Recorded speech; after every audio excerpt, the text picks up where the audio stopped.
EP. And also right here on 910 AM Superstation, WFDF. Calling numbers 313-778-7600. 313-778-7600 is the call-in number if you have a question or comment. Okay. And follow us on our social media platforms. Turn on live notifications so you know when we go live. So I was on Roland Martin Unfiltered on Friday. We talked about Ketanji Brown Jackson. Roland had a really good panel, but he was actually at the White House and he filmed.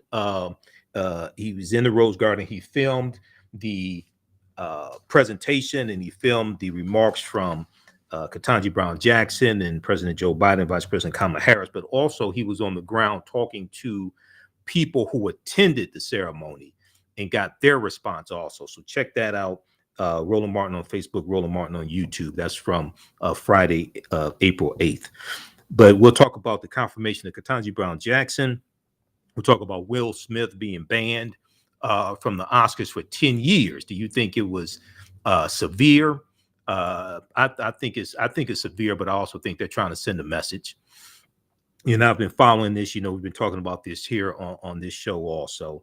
But then also out of Minnesota, Amir Locke. We got the news this week. It was on Wednesday. We got the news Wednesday that there will be no charges in the death of Amir Locke. Okay. So Amir Locke was 22 years old, African-American man, and he was legally armed, and the police entered into an apartment. He was at his relative, I think it was his cousin, and they had a no-knock warrant, and they entered in, and he had a gun legally armed, and according to his mother, he had a license to carry also, and he was underneath a sheet. It appears he was asleep, and one of the officers saw the gun and shot him and killed him. Okay, so we're going to share. There was a press conference on Wednesday that the Hennepin County prosecutor and Minnesota State's prosecutor, Minnesota State's prosecutor Keith Ellison held. Okay, and so we'll talk about that also. All right. Now, on the African History Network show, we focus on educating, empowering, and inspiring people of African descent throughout the diaspora and around the world, because right now it's corrects your own behavior. What you do for yourself, what you do to yourself, and what you allow other people to do to you and get away with is based upon what you think about yourself. What you think about yourself is based upon what you have been taught about yourself. What you've been taught about yourself is based upon everything you've read, heard, and seen about yourself. So when you control the radius of a man or woman's thoughts, you can control the circumference of his or her actions, because the mind can't do or teach what it doesn't know. Now we deal with a number of different topics here on the African History Network show. We deal with current events, politics, education, economic empowerment, entrepreneurship, relationships, love, sex, health issues, and much, much more. Sign up for our email newsletter. Text the word Kemet, Kemet, to 22828. To sign up for our email newsletter, text the word Kemet, Kemet, to 22828. To sign up for our email newsletter. Also visit our website, AfricanHistoryNetwork.com, AfricanHistoryNetwork.com. You can sign up for our email newsletter there as well. Okay. And I'll also give you information about the online classes I teach on Saturdays and Sundays, and the One Africa Power and Unity Conference is coming to Detroit April 30th through May 1st at the Doubletree Hotel. Dr. Linda Jeffries will be there. Professor James Small, Dr. Malefi Keti Asante, Dr. Rosalind Jeffries, and others. Okay. So we're coming up on a break shortly. Calling numbers 313-778-7600 is the calling number. If you have a question or comment. Jalen, we're going to go to clip 1 here in just a second. Okay, I just sent that to you. We're going to clip 1 in just a minute here. So I want to look at this article here. Hollywood Reporter had a good piece on this, and then also Good Morning America. All right, Good Morning America. And to get more information on whether this was too severe or not, I reached out to my girl, Nikki Rich, who hosts the Nikki Rich Show. Nikki Rich interviews celebrities for a living. She's been on the red carpet. She has been to the Oscars. She's interviewed people at the Oscars. So I talked to her Friday, right before I did Roland Martin's show. And she said she thought the 10 years was severe also. She thought maybe 2 years would be more in line. Okay. She thought 10 years was severe. Okay. So you can check out Nikki Rich on YouTube and Facebook. All right. Let me pull up this. Article here from Good Morning America in just a second here. So Good Morning America had a piece. Academy bans Will Smith from attending Oscars for 10 years. Academy bans Will Smith for attending from attending Oscars for 10 years. So this is from Friday, April 8th, 2022. And I want to pull this up here. Okay, so the Academy of Motion Pictures, Arts and Sciences Board of Governors has banned Will Smith from attending any Academy event or program, including the Oscars, for 10 years. So it's not just the Oscars, it's any Academy event or program, including the Oscars, for 10 years. They're trying to send a clear message. Now, they could have taken his Oscar, and some people say, oh, they weren't going to do that. Well, it was really 50-50. It is 54 board members. I read an article from I think it was the New York Post that talked about, this was leading up to the vote that took place on Friday, April 8th, and it was 50-50 that they were going to take his Oscar back. All right. So now some people say, well, what about Roman Polanski? What about Harvey Weinstein? Things like this. Well, it was 50-50. Okay. So it was close. The board, quote, the board has decided for a period of 10 years from 8th, 2022, Mr. Smith shall not be permitted to attend any Academy events or programs in person or virtually, including but not limited to the Academy Awards, reads a letter from the Academy signed by Academy President David Rubin and CEO Dawn Hudson, announcing the decision. Now, the Hollywood Reporter has a good article on this also. Okay, this disciplinary decision comes after the viral moment at the 2022 Oscars when Will Smith walked on stage and slapped Chris Rock after Chris Rock made a joke about Jada Pinkett Smith, Will Smith's wife. I want to go to, we'll go to clip one in just a second here, Jayla.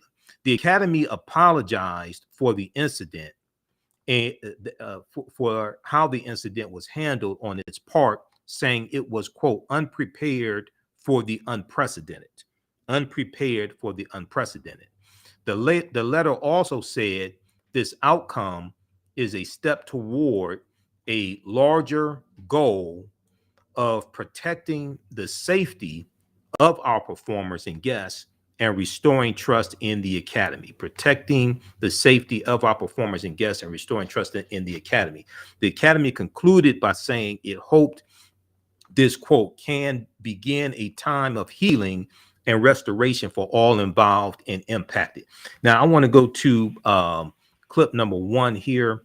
This is clip one should be from Good Morning America, NBC News. I want to go to clip number one from NBC News from Friday, April 8th. Let's go to clip number one, Jalen. Big news here. The Academy Board of Governors banning Will Smith from all Academy events for 10 years, a decade. Want to get right to it. NBC News correspondent Steve Patterson is following this for us from LA. Steve, good to talk to you. What did the Board of Governors say here?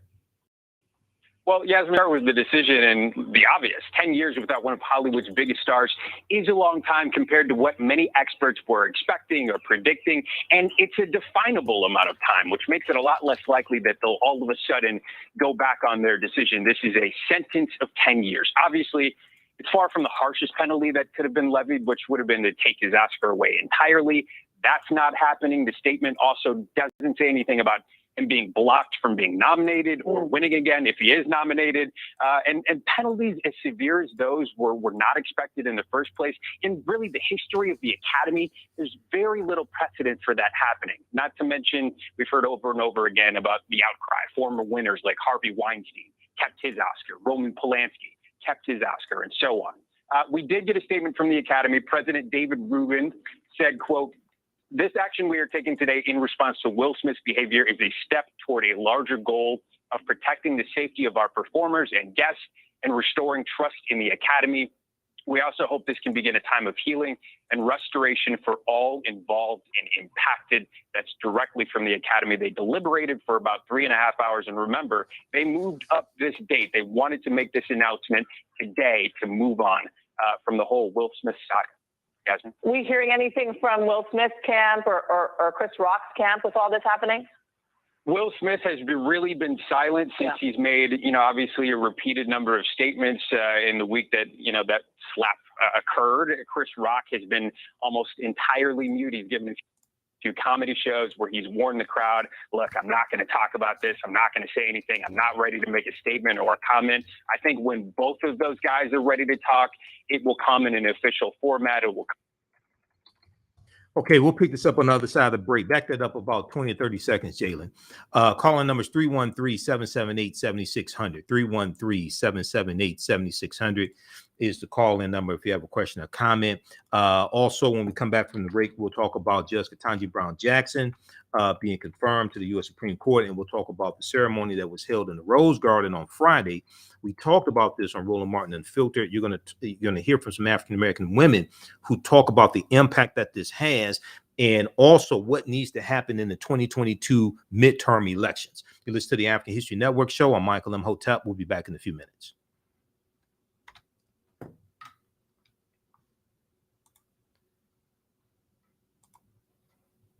All right, stand by.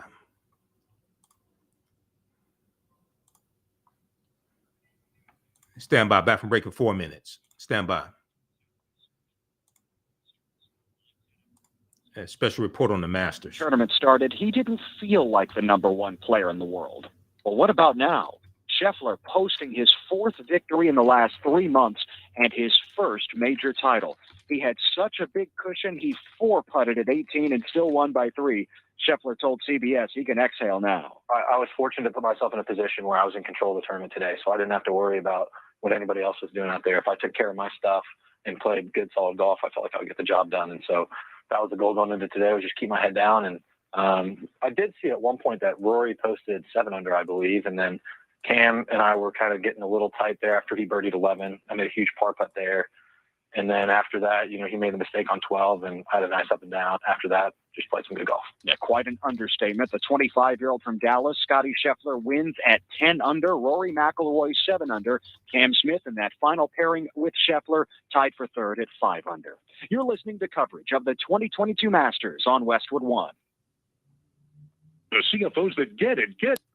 Stand by. Back from break in 4 minutes. Stand by.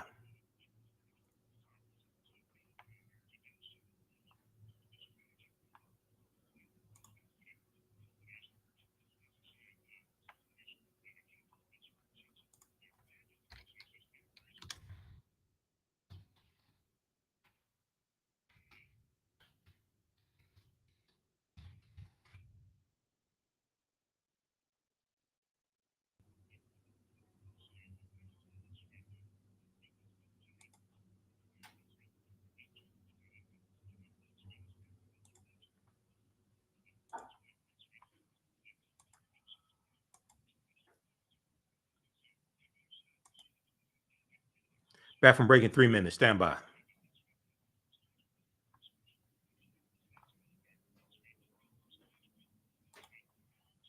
All right, everybody, share this broadcasting on social media platforms. Invite your friends to tune in.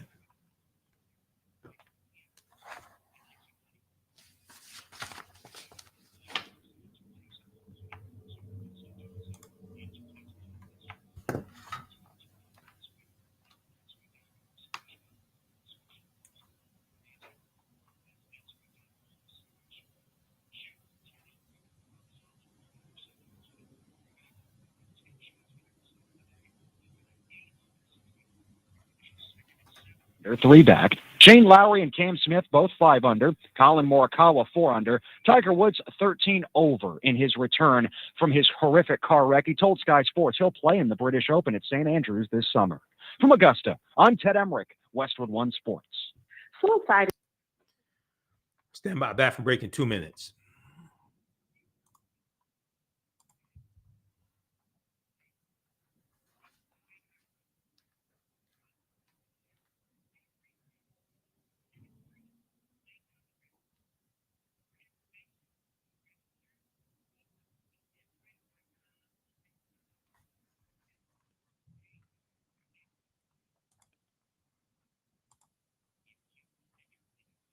Back from break in 1 minute. Stand by.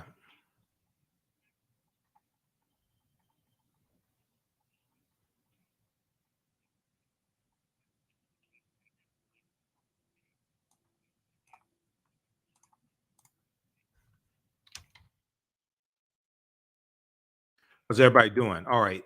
Follow us on our social media platforms, The African History Network on Facebook, Michael Imhotep on YouTube, and then also the AHN Show on Instagram, the AHN Show on Instagram.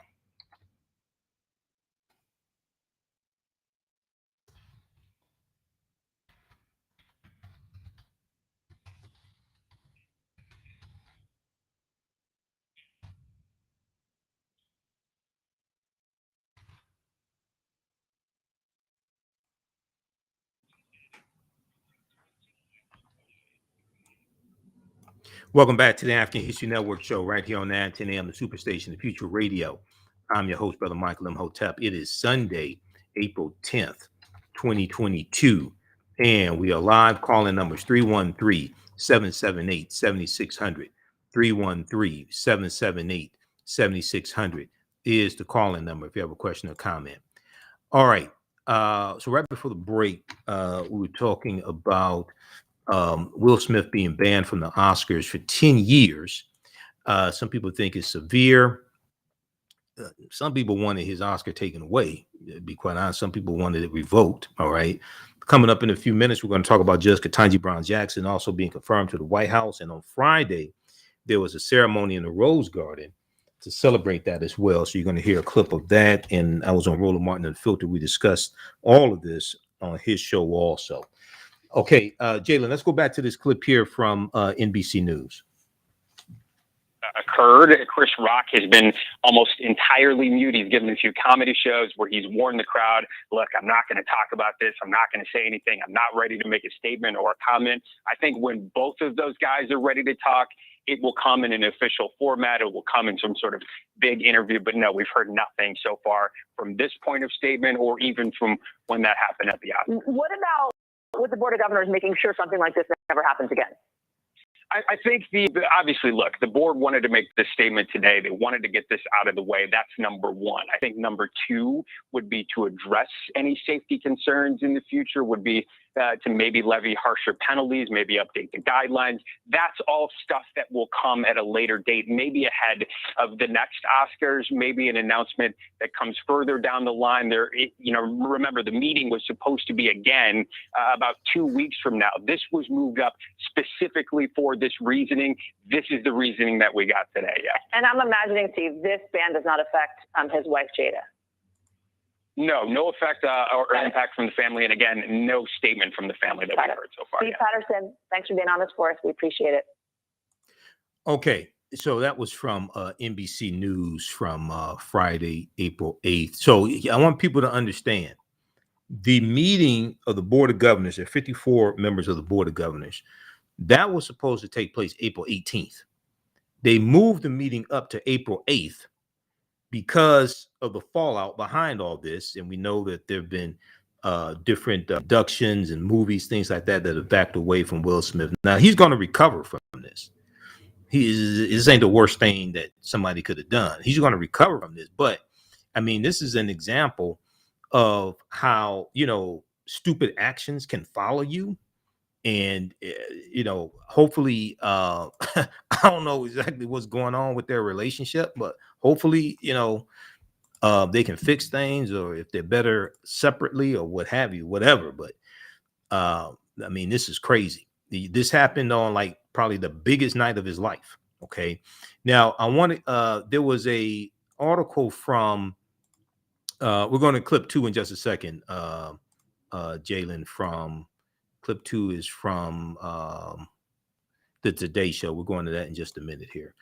So there was a article from which one was that? I think it was New York Post, Academy. Okay, yeah, from the New York Post. This was from, I think this was Wednesday. So it was 2 days before the meeting. This is from where they updated it. It was originally from Wednesday. Okay. Academy split over confiscating Will Smith's Oscar on decision day.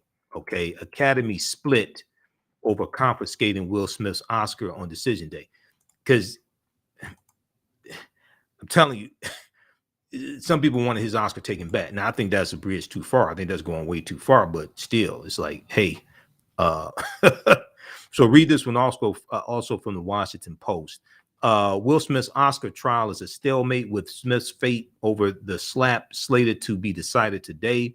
The Academy of Motion Picture Arts and Sciences Board is reportedly divided on whether to confiscate the Hancock actor's Best Actor award. They were reportedly split on whether to confiscate his Oscar or not. Okay, which would have drawn a lot of backlash as well if they did that to him. Okay, and you didn't take it away from Harvey Weinstein or Roman Polanski. But the other thing is, well, the counter to that would be, well, Will Smith did the infraction at the Oscars. So I think that would have been too far, but still. Okay, now I want to go to this second clip here. This is from the Today Show. Let's go to clip 2, Jalen. This morning, Will Smith is waking up to his first full day of a decade-long ban from the Oscars. The star will get to keep the award he won on the same night and is eligible for future nominations, but barred from all Academy-related events, in person or virtual, for the next 10 years. The Academy's Board of Governors coming to a decision 2 weeks after the on-stage slap that sent the star's life spiraling. The Academy calling Smith's behavior unacceptable and harmful, but acknowledged their own criticisms, admitting they did not adequately address the situation in the room. Smith, who reportedly refused to leave the show, responded in a statement, "I accept and respect the Academy's decision." It was a heavy blow, and something that he accepted in his statement. Senior Variety editor Clayton Davis says the penalty could have been even worse if Smith hadn't resigned from the Academy more than a week ago. He might have been expelled, and maybe he didn't want that stain. The worst effect would have been him banned forever and never being able to attend the ceremony again. This looked good. And with the star tied to several big-name projects, insiders wonder who will want to work with Smith. No one wants to be associated with that first project out the gate because it's all going to be about this. Now he has to rebuild that legacy and show real remorse for what happened. A complicated ending to Hollywood's favorite off-screen drama. Meanwhile, Chris Rock remaining silent since the slap. In a statement, the Academy praised the comedian for maintaining his composure. He's been on a comedy tour, repeatedly telling audiences he's just not ready to comment yet. Guys, back to you. All right, Steve, thank you for that. And Smith has said he knows he has real work to do. If you're Smith, you're probably a little relieved you didn't lose your Oscar. Yeah, well, there's certainly some other Hollywood legends, I guess legends is far too generous, who've done things that are far worse off the screen, and they have kept theirs as well. The question will be next year, who delivers the Best Actress award, right? It's usually the guy who won the Best Men, the Best Actor the year before. Maybe Chris Rock. We'll see. Could make it. Okay, so that was from the Today Show, and that is from that's from Saturday, April 9th. Okay, Will Smith banned from Oscars for 10 years after Chris Rock slap. That's at today.com from the Today Show. And the Academy would have drawn a lot of backlash if they took the Oscar back away from Will Smith, because there's only been 4, if I remember correctly, only 4 African Americans that have won Best Actor in the past. And here you have this African American man, and on the night that he wins Well, you end up taking it back from him. So, but once again, the board was split. The 54 board of governors, 54 member board of governors, they were split over whether or not to take his Oscar back or not. So the only statement released from Will Smith in this after the announcement of the ban is Smith responded in a statement saying, "I accept and respect the Academy's decision." Okay. Now, so you can check out the rest of this article here from Good Morning America. And let me see something in this. Okay, that was from previously.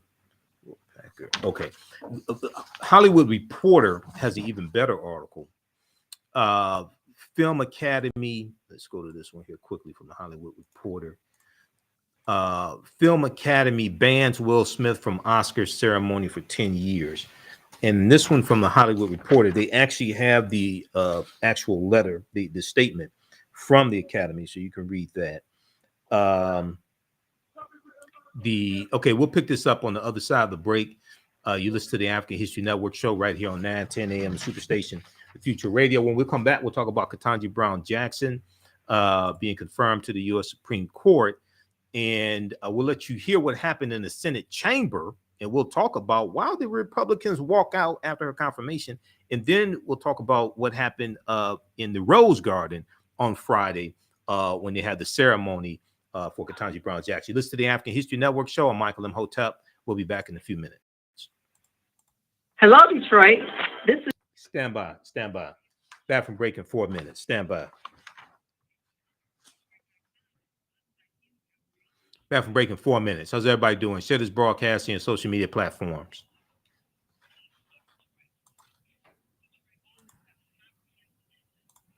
Okay, if you'd like this type of information, you can support the African History Network, $ the AHN show through Cash App, $ the AHN show through Cash App, also through PayPal, paypal.me/the AHN show, paypal.me/the AHN show. We're celebrating our 12th year anniversary of me broadcasting the African History Network show as well. And then also you can register for the online classes I teach on Saturdays and Sundays. Okay, stand by. Back from break in 3 minutes.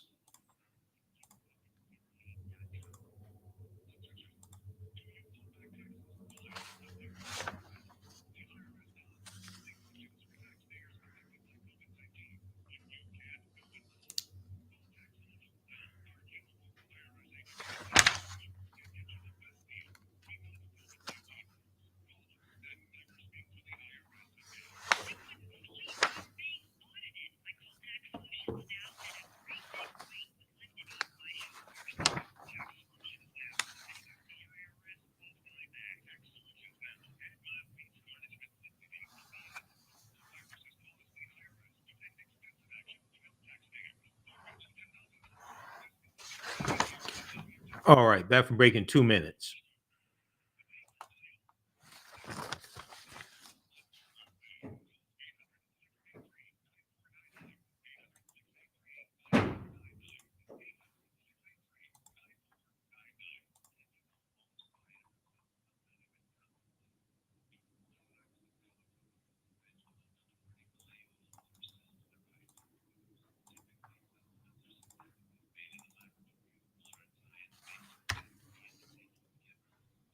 Back from break in 1 minute. Stand by.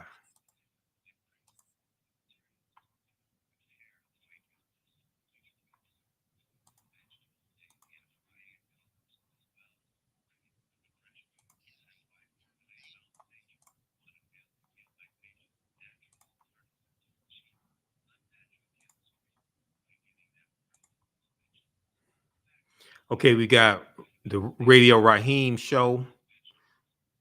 Radio. Okay, who is that? Raheem. Was that Raheem Shabazz? Sharon.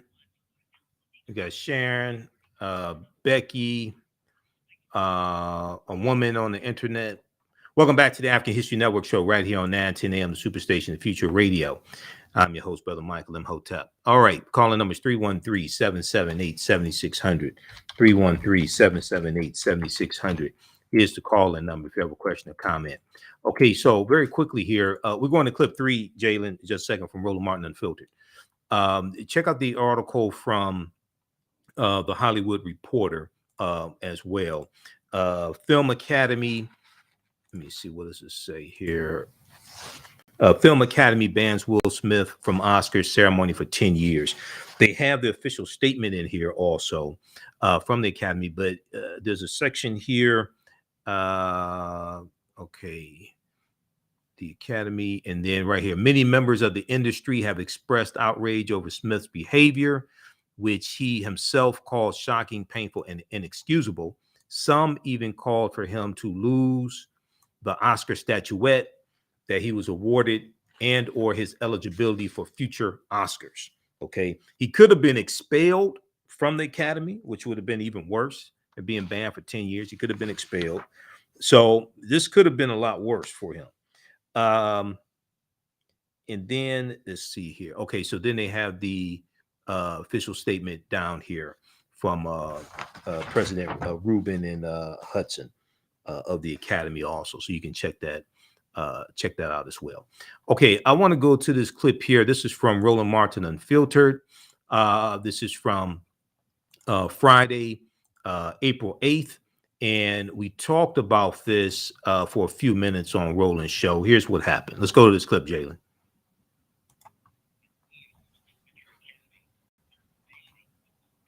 Verdict is in for the motion.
I reached out to somebody I think knows more about this than me, my girl Nikki Rich, who interviews celebrities, And she said she thought it was excessive also. She's been to the Oscars, things like that. So I think they were trying to send a message as well that something like this would not be tolerated. But I think 10 years is excessive. I think so as well. I think 5 years certainly is more than enough, but I think 10 years is indeed excessive as well. Okay, you can pause it right there. You can pause it right there. Okay, so we discussed that briefly on Friday as well.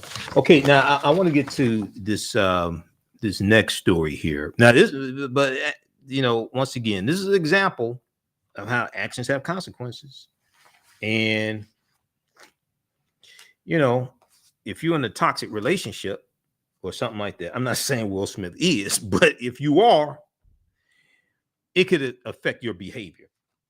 And then we know that also, even though eventually in the long run, he's going to be all right, we do know that there are a number of different projects that he's involved in that are being put on hold right now to see how all this turns out. So we'll see what happens here. Now, I want to go to this next story here, and this is dealing with Judge Ketanji Brown Jackson. So we talked about this on our show. Let's see, was it Thursday? A Thursday show when the confirmation hearing, when the confirmation vote took place. Okay, when the confirmation vote took place. So the vote was 53-47. 3 Republicans did the right thing. Only 3 Republicans did the right thing and voted for Judge Ketanji Brown Jackson. And we talked about this on our Thursday show, but I know we're on 2 hours earlier on Sunday than we are Thursday, so a lot of people don't hear the show during the week. If you look at this article here from NBC News, okay, we're going to clip 4 in just a second, Jalen. Biden marks historic confirmation of Ketanji Brown Jackson to Supreme Court. Biden marks historic confirmation of Ketanji Brown Jackson to Supreme Court. The Senate confirmed Jackson on Thursday to be the first Black woman to serve on the High Court, with 3 GOP senators joining all 50 Democratic caucus members. Those 3 senators that did the right thing: Senator Mitt Romney of Utah, Senator Lisa Murkowski of Alaska, and Senator Susan Collins of Maine. Now, you may be asking, well, what about Senator Tim Scott of South Carolina? He's Black. Wouldn't he vote for the sister? No, he didn't. We got an interesting article on that also. President Joe Biden hosted Judge Ketanji Brown Jackson at the White House on Friday to celebrate her historic confirmation by the Senate. To cheers and applause, Biden stood with Vice President Kamala Harris and Jackson at the event on the South Lawn. Okay, we're going to look back and see this as a moment of real change in American history, Biden said, adding he had thought about the importance of nominating a Black woman to the Supreme Court for a long, long time, he said. During the confirmation process, we all saw the kind of justice she'll be: fair and impartial, thoughtful, careful, precise, brilliant, a brilliant legal mind with a deep knowledge of the law and a judicial temperament. Okay, let's go to clip number 4, Jalen. I think this is from NBC News. Tonight, celebrating history on the High Court, Judge Ketanji Brown Jackson, and a moment centuries in the making. It has taken 232 years and 115 prior appointments for a Black woman to be selected to serve on the Supreme Court of the United States. But we've made it. An achievement heralded by the first Black and South Asian woman vice president. You will inspire generations of leaders. President Biden reveling in the moment and recounting an earlier conversation with Jackson's daughter, Talia. I said to Talia, it's hard being the daughter or the son of a famous person. I said, imagine what it's like being president. She said, she may be. For the president struggling with record inflation, a raging war, and low approval ratings, a rare bipartisan political win, but also condemnation for Senate Republicans after those contentious confirmation hearings. There was verbal abuse, the anger, the constant interruptions. The top Republican dismissing that complaint. Justice Jackson was treated respectfully. We talked about her record and her record only. Jackson, a history maker and a barrier breaker, reciting the poetic words of Maya Angelou. I am the dream and the hope of the slave. And casting this as a moment in which all Americans can take great pride. We have come a long way toward perfecting our union. In my family, it took just one generation to go from segregation to the Supreme Court of the United States. Peter joining me now. And Peter, she'll be there for the fall term when justices are set to hear some pretty critical cases. Yeah, that's right, Lester. Once sworn in, Justice Jackson will not change the ideological balance of the conservative court, but she will be weighing in on several key cases that address affirmative action, voting rights, and religious freedom. Okay, we're going to pick it up there on the other side of the break. I'm going to let you hear what happened on Roland Martin Unfiltered. We talked about this on Friday as well. And then also we're going to talk about Amir Locke. The officer who shot Amir Locke is not going to be charged in his killing in Minnesota. We'll discuss that as well. You listen to the African History Network show. I'm Michael Imhotep. We'll be back in a few minutes. Stand by. Back from break in 4 minutes. Stand by. Okay, you can support the African History Network, $ the AHN show through Cash App, $ the AHN show through Cash App, and then through PayPal, paypal.me / the AHN show. Stand by.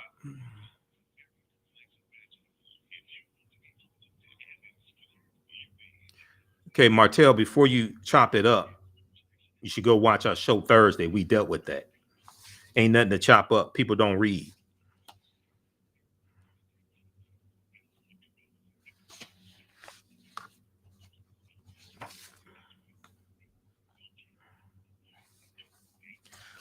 All right, stand by, because I broke all that stuff down on our Thursday show.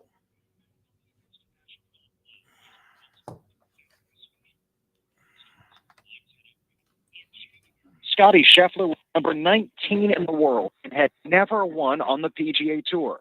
3 months later, Scheffler is in a different stratosphere. For a 3-shot win. Scheffler behind it. Puts it. And it's in. And Scotty Scheffler, that's one of the great starts to a year in golf history with his first major championship. The number one player in the world has won 4 times in 3 months, and he's won the 2022 Masters Tournament. Mike Tirico, the call on Sirius XM. Scheffler hugged his caddy, Ted Scott, who helped Bubba Watson to a pair of Masters wins, then hugged and kissed his wife, Meredith. Scheffler victorious at 10 under par, 3 better than Rory McIlroy. You're listening to coverage of the 2022 Masters on Westwood One. At the United. Stand by. Back from break in 2 minutes. Stand by. They had to do updates on the Masters. The radio station had to do updates on the Masters. Stand by. Back from break in 2 minutes.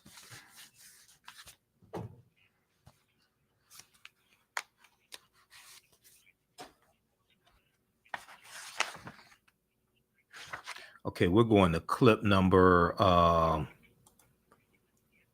We're going to clip number 4. We're going to clip number 4. Back from break in 1 minute.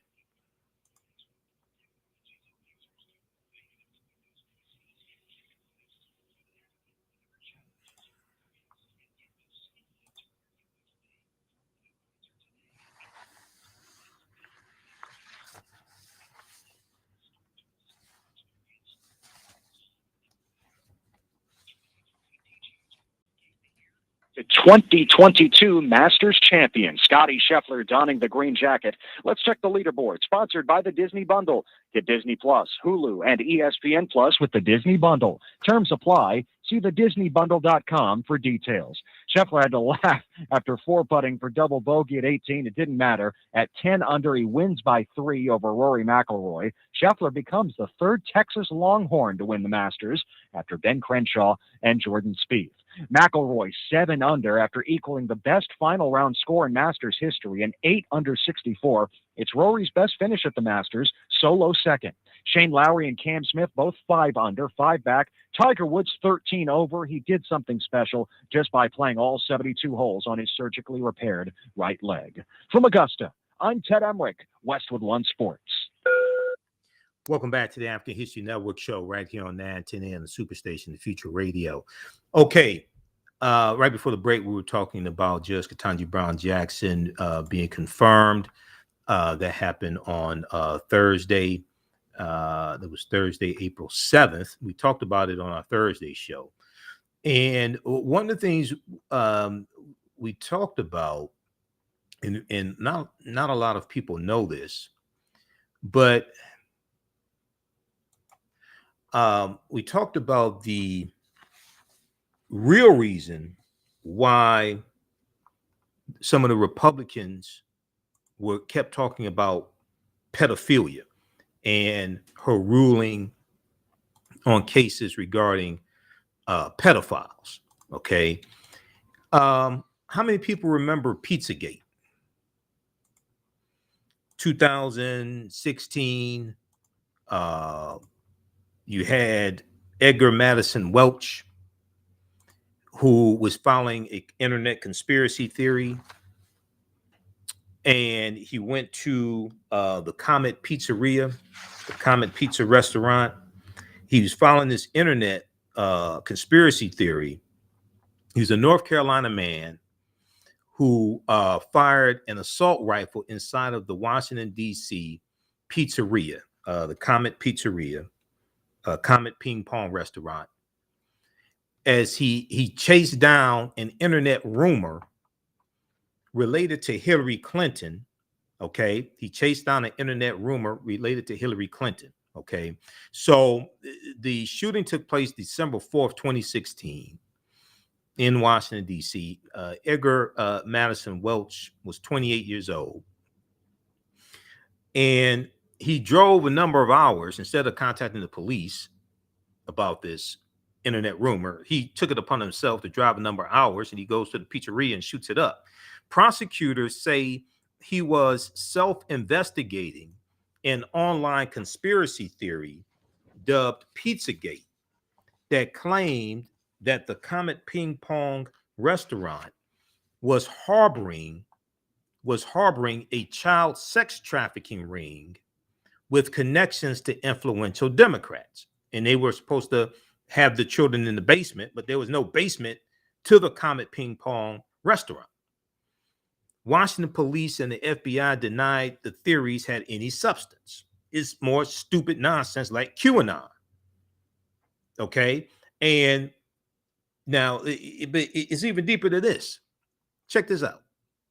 Federal Judge Ketanji Brown Jackson said Thursday that even though Welch didn't harm anyone, his unsound actions, quote, literally left psychological wreckage, end quote, according to the Associated Press. Ketanji Brown Jackson was the federal judge who sentenced this idiot to 4 years in prison. She was the judge that presided over the Pizzagate shooting case. Okay, she was that judge. So some of the Republicans already had it in for her, and they are tapping into the QAnon faction of the Republican Party. This is why they kept talking about these child pornography cases, things like this. But basically, her sentencing fell in line largely with sentencing guidelines. They were just making this stuff up and this is going to be a talking point for the 2022 midterm elections. Read the rest of this article here. Now, I want to go to let's see. Let's go. I want to go to this next clip here. And this is from Roland Martin Unfiltered. This is from Friday, and Roland is speaking with a couple of his panels specifically for these Ketanji Brown Jackson and the ceremony that they had at the White House. Let's go to clip 4, Jalen. Now, I mean, clip five. Glenda, one of the things that I have consistently tried to convey to the audience on this show is that, yes, we can be mad, we can be frustrated, we can say we haven't gotten what we wanted. But the reality is this: sitting out is not an option. What we have to understand is that somebody is going to win. And then when President Joe Biden said today that he has appointed more Black women to the appeals court than all previous presidents combined. But people have to understand, these judges, they're lifetime. They can choose to stay life. We had Judge Vanessa Gilmore on the show yesterday. She just retired in January, but she spent 28 years on the federal bench. Ruth Bader Ginsburg passed away on the bench. And so people say, well, man, I don't really see how it matters. Guess what? The president can only be there a maximum number of 8 years. These judges can be there 20, 30, 40, 50 or more so years. Yeah. President Biden is living his values of diversity and inclusion. And he started that on the campaign trail when he committed to nominating a Black woman to the Supreme Court. He then committed that he was going to have a woman as a running mate for vice president, and he chose a Black woman to be his running mate. His cabinet is one of the most diverse cabinets. On that front row, you had Secretary of HUD Marcia Fudge sitting on the front row of that press conference today. His White House staff is filled of diversity, and particularly Black women, all the way up to senior level staff members. And his administration looks like America. That's progress. We are living in some of the most politically divisive times. And so there's work to be done, as Cliff said. We need to change the configuration of our Congress. And then we need to get to work to holding our elected officials accountable and creating the environment for our champions to push progressive policies. So what do we need to do? We need to elect, as much as we celebrate today, we've never elected a Black woman governor. Although Kamala Harris ascended to the front of the chamber as the president of the presiding over the U.S. Senate, there was 0 Black women sitting in the Senate to cast their votes. And so this year, in 2020, in November, we have an opportunity to elect governors with an S, Black women senators with an S. We have the most number of Black women running for office up and down the ballot. And when you have diverse decision-making tables, they make better decisions. And certainly, I believe that Justice Brown Jackson is going to show that when you have diverse benches, like the Supreme Court, those benches make better legal decisions. Okay, we're going to pause it right there. Jalen. Just back that up about 20 seconds or so. That was Glenda Carr, CEO of Higher Heights of America. Okay. So that's from Roland Martin Unfiltered on Friday, April 8th. We're going to pick this up on the other side of the break. And then also we're going to let you, I want you to see the statements from Senator Tim Scott of South Carolina in response to criticism from Joanne Reed, because Tim Scott didn't vote for Ketanji Brown Jackson, but 3 white Republicans voted for her. The Black Republican didn't vote for, but 3 white Republicans voted for. Listen to the African History Network show on 9:10 a.m. Superstation. I'm Michael Imhotep. We'll be back in a few minutes.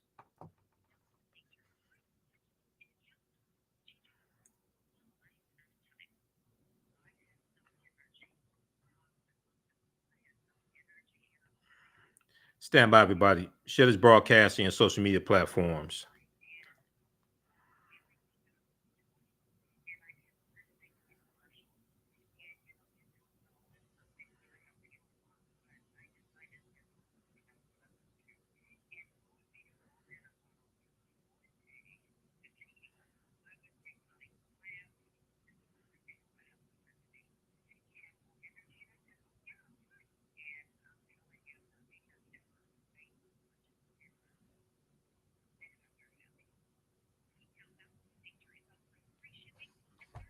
Back from break in 3 minutes. Stand by.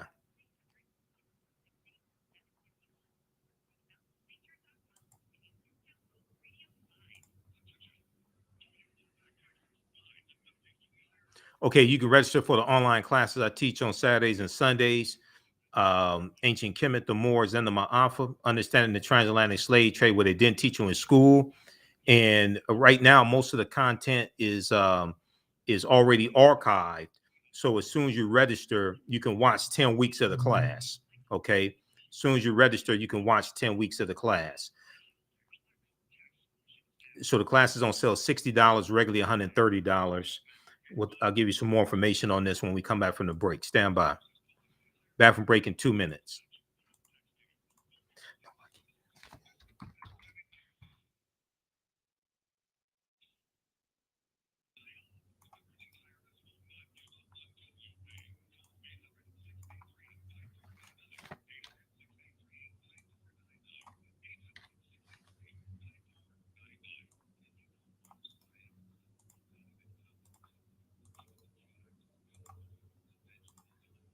Stand by. Back from break in 2 minutes.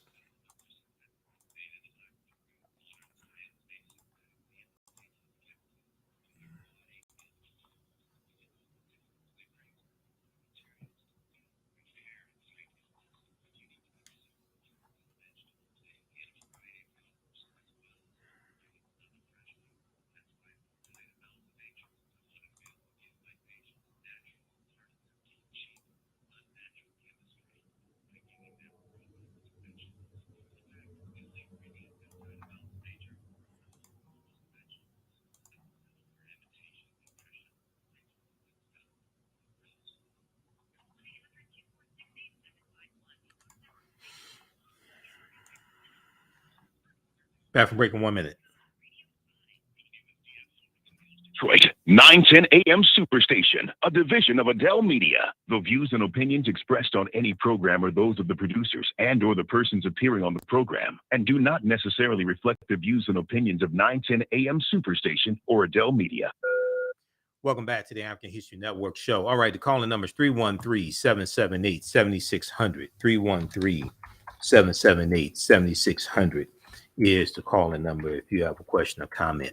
Okay, so right before the break, I was sharing an excerpt of Roland Martin Unfiltered. He was speaking with a couple of his panelists about, this was on Friday, about the confirmation of Ketanji Brown Jackson and also the ceremony at the White House as well in the Rose Garden. Now, there was and then there was the article from NBC News from, this is from 2017, that dealt with Pizzagate. And I was drawing the connection between some of the Republicans like Ted Cruz, spineless Ted Cruz, Senator Lindsey Graham, but especially Ted Cruz, and then Josh Hawley, Tom Cotton, that were attacking Judge Jackson over her handling of a few. They focused in on 4 cases dealing with pedophiles, connecting that to the Pizzagate conspiracy theory and Edgar Madison Welch, who was the guy who shot up the Kemet Pizzeria in Washington, D.C., chasing down an internet rumor surrounding Hillary Clinton and surrounding children being sold as sex trafficked and being harbored at this pizzeria. They were supposed to be in the basement. There's no basement at the pizzeria. This idiot, instead of contacting the police, contacting the FBI, what does he do? He takes his AR-15 and he drives hours. This idiot drove hours from North Carolina to Washington, D.C. to try to rescue the children. Drove 4.5 hours. Judge Ketanji Brown Jackson was the federal judge who sentenced this idiot to prison. She sentenced him to 4 years in prison. And Judge Jackson added that Edgar Madison Welch still went ahead with his ill-conceived plot when others warned him not to, and that he should have simply contacted law enforcement if he believed the restaurant was engaged in something illicit. Okay, instead of driving more than 4.5 hours from his home to Washington, D.C. to rescue the non-existent children. Okay, this is what Judge Ketanji Brown Jackson said. Okay, so when you connect the dots between the QAnon faction of the Republican Party, you got Republicans who want to run for president like spineless Ted Cruz, lion flying Cancun Ted Cruz, Tom Cotton of Arkansas, Josh Hawley of Missouri. They're using this to gin up, especially the crazy QAnon followers, okay, for the 2022 midterm elections, but also they're going to use this as a springboard for the 2024 presidential election as well. All right, now let's go back to the rest. Let's go back to the clip from Roland Martin Unfiltered, Jalen. What we have to understand is that somebody's going to win. And then when President Joe Biden said today that he has appointed more black women to the appeals court than all previous presidents combined. But people have to understand, these judges, they're lifetime. They can choose to stay life. We had Judge Vanessa Gilmore on the show yesterday. She just retired in January, but she spent 28 years on the federal bench. Ruth Bader Ginsburg passed away, on the bench, and so we talk. People say, "Well, man, I don't really see how it matters." Guess what? The president can only be there a maximum number of 8 years. Right. These judges can be there 20, 30, 40, 50 or more so years. Yeah. President Biden is living his values of diversity and inclusion. And he started that on the campaign trail when he committed to nominating a black woman to the Supreme Court. He then committed that he was going to have a woman as a running mate for vice president, and he chose a black woman to be his running mate. His cabinet is one of the most diverse cabinets. On that front row, you had Secretary of HUD Marsha Fudge sitting on the front row of that press conference today. His White House staff is filled of diversity, and particularly black women, all the way up to senior level staff members. And his administration looks like America.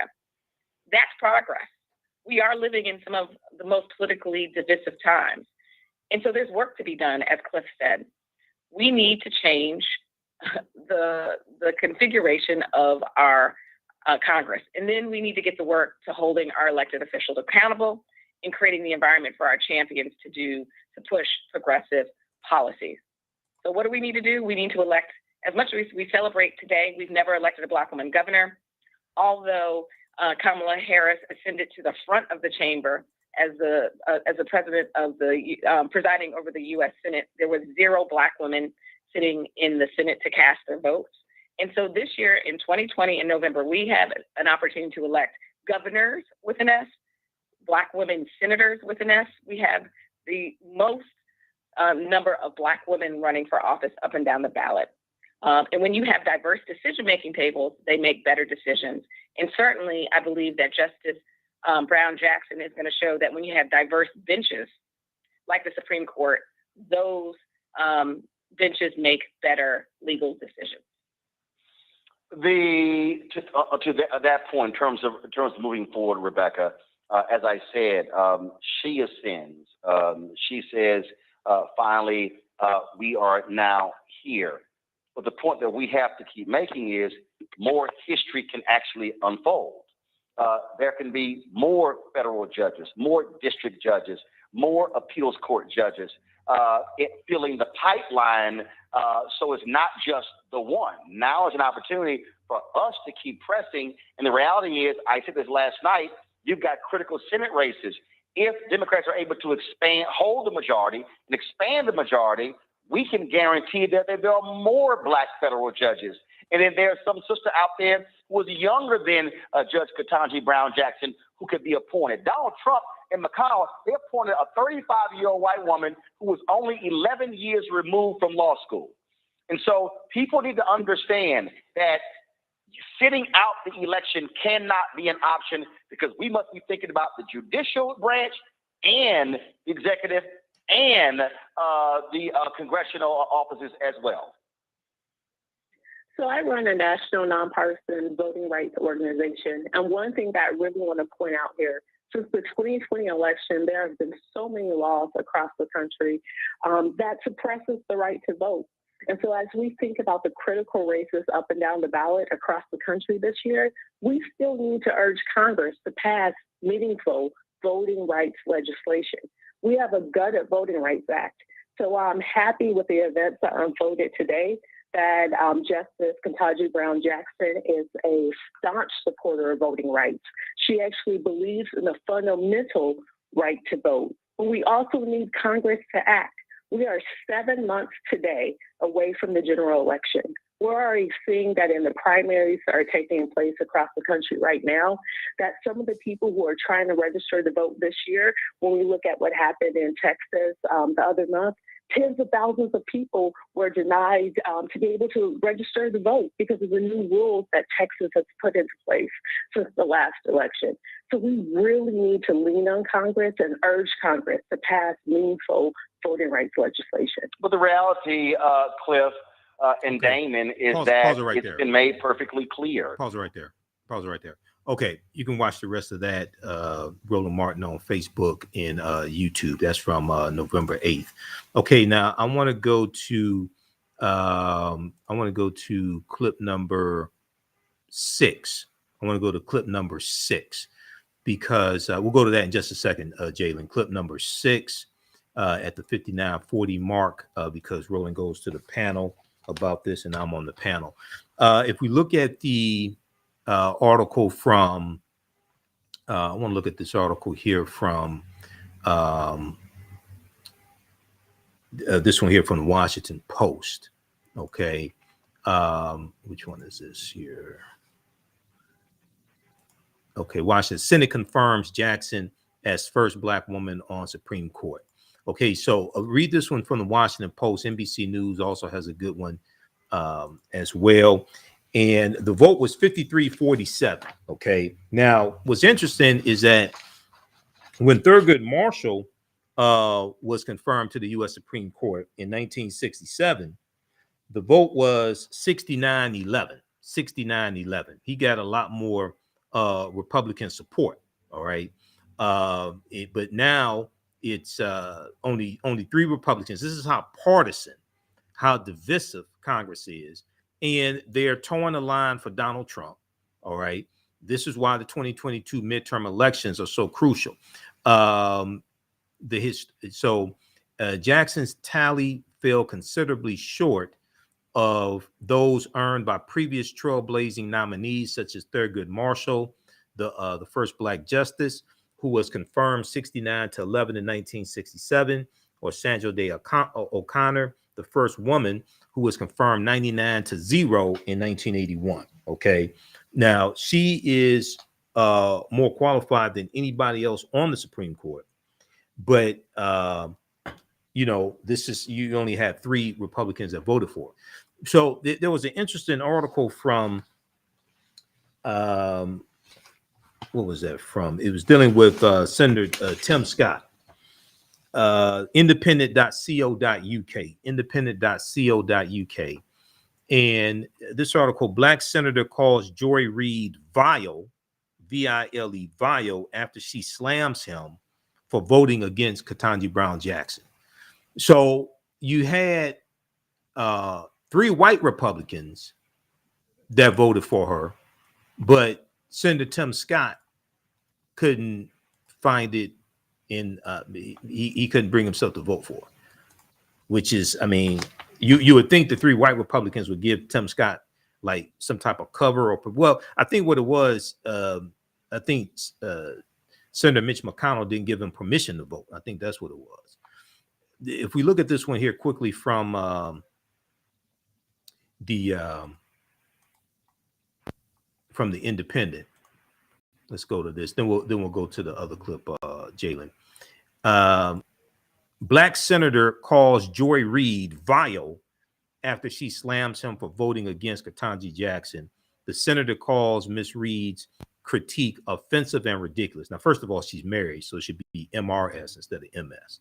Whoever wrote this for the Independent, do a little research. Joanne Reid is married. The Republican U.S. Senator Tim Scott lashed out. Let's close this ad here. Republican Senator Tim Scott lashed out at MSNBC host Joyanne Reid after she claimed he only voted against Supreme Court nominee Ketanji Brown Jackson's confirmation due to influence from white lawmakers. All accuracy. Okay, can I close this out? Okay, they want me to subscribe to something else here. Hold on, I'll try it later. Okay. All accuracy here, not surprised by anything Senator Tim Scott does. He let Lindsey Graham of South Carolina and the sheriffs dog walk him and destroy police reform after pretending to work on it. And now he'll go along with Senator Lindsey Graham's barking dog racism against Judge Jackson because he's Tim Scott. Joanne Reid said of Senator Tim Scott on Tuesday. And we remember Tim Scott went out there and lied about the George Floyd Justice and Policing Act and said it defunded the police when it didn't. It did not. The International Association of Police Chiefs and the Fraternal Order of Police came out. They put out a joint statement that said that the George Floyd Justice and Policing Act did not defund the police. And they agreed with they agreed with the measures in it. They supported the bill. And they actually talked about how it spent more money on policing, which it does. People that think the bill defunds the police, that means you haven't read the bill. The bill actually spends millions more on policing, but it does it in a responsible way. That's not me saying that. That's what Senator Cory Booker said, who helped write the bill. The bill spends millions more. It doesn't defund the police. The George Floyd Justice and Policing Act actually funds the police. We'll talk about this on the other side of the break. You listen to the African History Network show. I'm Michael Imhotep. We'll be back in a few minutes. Stand by. Back from break in 4 minutes.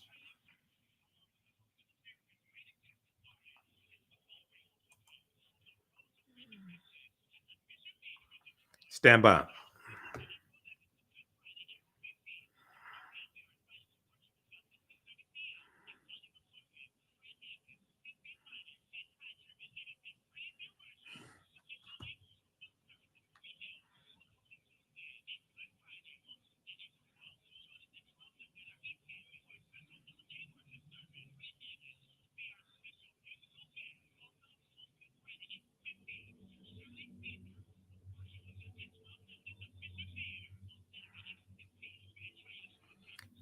Back from break in 4 minutes. Stand by.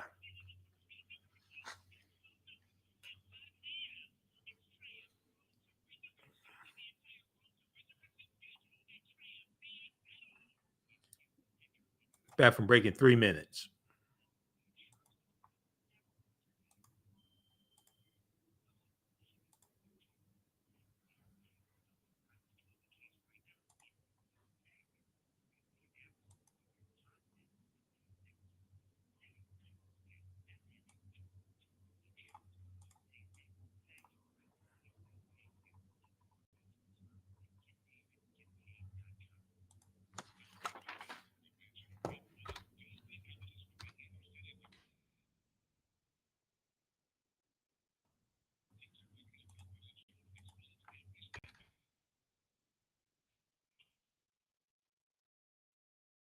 Back from break in 2 minutes.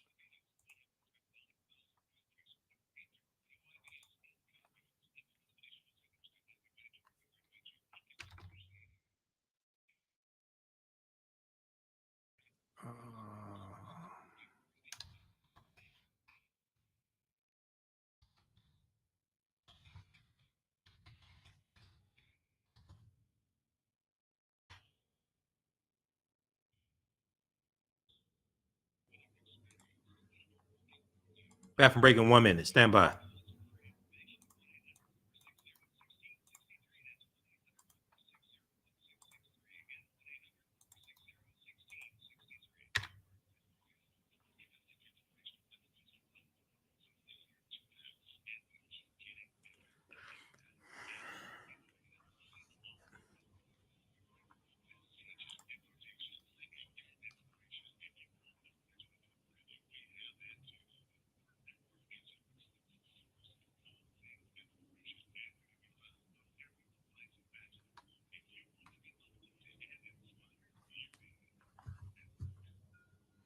Welcome back to the African History Network show right here on 910 AM Superstation, Future Radio. I'm your host, Brother Michael Imhotep. All right. I want to go back to the article I was looking at, and then we're going to go to clip number 6 here in just a second here, Jalen. Clip number 6 from Roland Martin Unfiltered, because he goes to his panel. If we look at it, so this piece here from The Independent deals with remarks from Senator Tim Scott, the only black senator in the Senate, and he did not vote for Judge Ketanji Brown Jackson, who's more qualified than anybody else on the Senate. I mean, anyone else on the Supreme Court. And 3 white Republicans voted for her. But Senator Tim Scott, who is rumored wants to run for president in 2024, I hope he does, because he's going to be made a fool of. And he's up for re-election also in 2024 also. He called, in response to Joanne Reed's comments, he called her vile after she slammed him for voting against Judge Ketanji Brown Jackson. Now, the article goes on to say, Lindsey said it himself, it's fine to be black and have ambitions to rise in Lindsey, South Carolina, as long as you are conservative enough. Meaning, as long as you do and think what Lindsey and his clan tell you, clan with a C, but you could replace it with a K if you wanted to, but clan with a C for these purposes here. Meaning, as long as you do and think what Senator Lindsey Graham and his clan tell you to, she continued sharing a 2020 Guardian story, Guardian.com, about comments Lindsey Graham made during a televised campaign event. 2 days later, Senator Tim Scott responded to Joanne Reed's comments during an appearance on Fox and Friends. Now, Senator Tim Scott is not going to come on MSNBC. He ain't going to go on Joanne Reed's show. He's not going to go on Roland Martin Unfiltered. Okay. I don't know why, but he'll run to Fox and Friends. He'll run to Fox News. So Senator Tim Scott said, what is so offensive about Joy is saying is that a black man cannot think for himself, but you're not thinking for yourself. Senator Tim Scott is like white supremacy through ventriloquism, as Dr. Michael Eric Dyson says it. He said, I have to follow somebody else. This is the most ridiculous thing I've ever heard. Well, let's look at this. Following somebody else, okay? 46 Republicans voted against her, only 3 voted for her. So who are you following? 46 Republicans voted no. Only 3 Republicans voted yes. So it looks like you're following the majority of Republicans, Tim Scott. He said, but it reinforces the liberal elite's approach to minorities who will not fall in line and do what they tell us to do. So read the rest of this here. Read the rest of this article. But Tim Scott should go on Joanne Reed's show or come talk to black media. He won't do that. Senator Tim Scott won't do that. Okay. He knows he's going to get destroyed. He will not do that. He'll run the CBS News. He'll run the Face the Nation. He'll run the Fox and Friends. He ain't going to go to he may go on Larry Elder's show. That ain't black media. He may go on Larry Elder's show, conservative Larry Elder. He may do that. He's not going to go on Joanne Reed's show, MSNBC, anything like that. He definitely won't go on Reverend Al Sharpton's show. He won't go on Roland Martin Unfiltered. I don't even think he'll do Don Lemon's show. Maybe he has, but I don't even think he'll do Don Lemon's show. But okay, let's go to clip. Let's go to clips. Let me see if I got this queued up. I want to go to clip 6. So this is from Friday also. And hold on, let me go to this. Let's go to let's do this. Let's go to the phone lines first. Let's go to Larry on line 1, who's been holding. Hey, Larry, welcome to the African History Network show. Tell us where you're calling from. Thanks for holding. Call from Detroit. From Detroit. Okay, yeah, go ahead. Michael. Thanks for holding. Yeah, I'm getting a really loud echo. You getting a really loud echo? Yes. I'm not sure why you're getting a loud echo, but you are. Let's see. Hold. Let's just check something here. Okay, you're not on speakerphone, are you? No, I'm not. Okay. Check it. Hey, do me a favor. Check the line.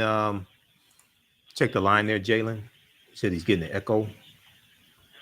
All right, Larry, go ahead and speak. Hello? Yeah, he said, go ahead and speak, Larry. Oh, okay. I'm sorry. Michael, listen, you said that, the midterms are, something that, that's really, that we really is so very vital and important. But yeah, not only that, but the types of qualifications that Judge Ketanji Brown Jackson has, that's also, who could meet those types of qualifications that she's met? She's probably one of the most qualified people on the Supreme Court. Do you think that you're going to, after taking her through such a, I don't know what do you even call that? I missed something that you said. I missed something that you said, Larry. You said, I think they're going to go after her or something? No. Do you think that they'll ever elect another black person, period, with her qualifications? If they took her through everything and she's got all those qualifications, she's probably one of the most qualified Supreme Court justices ever to be elected to the bench. Okay, so and they took her through what they took her through. So do you think after her, do you think that they'll ever elect a male or female black person to sit on the Supreme Court? Okay. I think what we need to do, we need to be really concerned about that, because this is why. Because if she's so qualified to do that, okay, to sit on the bench with those qualifications that she has, all the things she has going for her, she's actually sat, in that position or in a position like that. But then, if someone else is going to follow her, let's say that Biden has to elect someone else, who can he put there?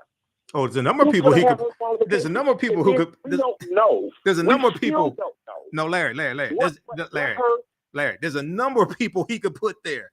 Leandra Kruger, J. Michelle Childs. There's a number of African American judges. He may nominate one of those people, Michael, but they're not going to put them there. And the reason why they're not, because they set the bar so high for Judge Ketanji Brown Jackson. And no other person has those type of qualifications. You don't have to have. No. Larry, slow down. You don't have to be as good as Judge Ketanji Brown Jackson to be on the Supreme Court, because most likely the previous 115 Supreme Court justices didn't have the same qualifications as her. So you don't have to be as good as her to be on the Supreme Court. No, because the other 8 on the Supreme Court. Just a second. The other 8 the other 8 are not as qualified as her. What's important, and Senator Lindsey Graham said this during the confirmation hearings. He said if Republicans get back control of the Senate, there are not going to be any more confirmation hearings like this. Okay, he said this. Mitch McConnell basically said this when he was interviewed by Axios this past week. Mitch McConnell basically said the same thing. If Republicans get back control of the Senate, people have to understand the Senate is the branch that holds the confirmation hearings, not the House of Representatives. If Republicans get back control of the Senate, they will shut that down, just like they did Merrick Garland. But in 2014, Democrats lost control of the U.S. Senate. In 2016, when President Barack Obama nominated Merrick Garland, they did not hold. Mitch McConnell was in control of the Senate. The Senate majority leader controls when the confirmation hearing takes place, or if there's a confirmation hearing, or if there is not one. They did not have a confirmation hearing for Merrick Garland, and after a year, that nomination expires. They will block it, just like they did 103 federal bench nominations that President Obama did also. They did not. They blocked those as well. Go ahead, Michael. Here's the other part that I feel threatened by. I feel more threatened by. We don't even know, as Black people, we do not know what her stances are on, for example, these whole issues about redistricting. I mean, things that are really relevant to Black people. We don't even know what that judge's stance are on those things. And not being in the majority. And we are going to have to find out after these things are actually presented to the court that they happen to get there to be heard. We don't know what her positions are or what her stance are on issues that are critical to Black people. Okay, so Larry, okay, thanks for calling. So she's been a champion on voting rights, civil rights, and she's going to be much better than Clarence Thomas. I tell you that right there. Okay, so we're coming up here on the break. You listen to the African History Network show right here on 910 AM Superstation, The Future Radio. I'm your host, Brother Michael Imhotep. We'll be back in a few minutes. Stand by. All right, stand by. Okay, okay, we'll go to that clip after we come back from the break.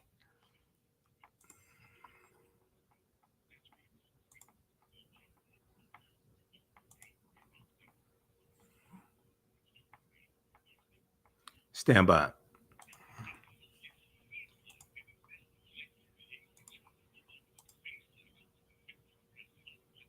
Back from break in 4 minutes.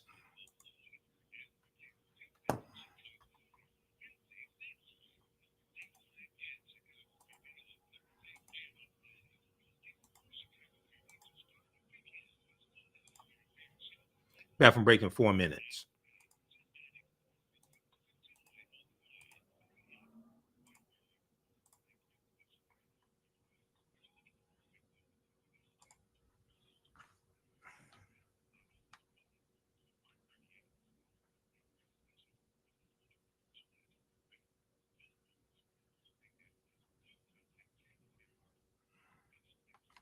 Back from break in 3 minutes.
Back from break in back from break from 1 minute.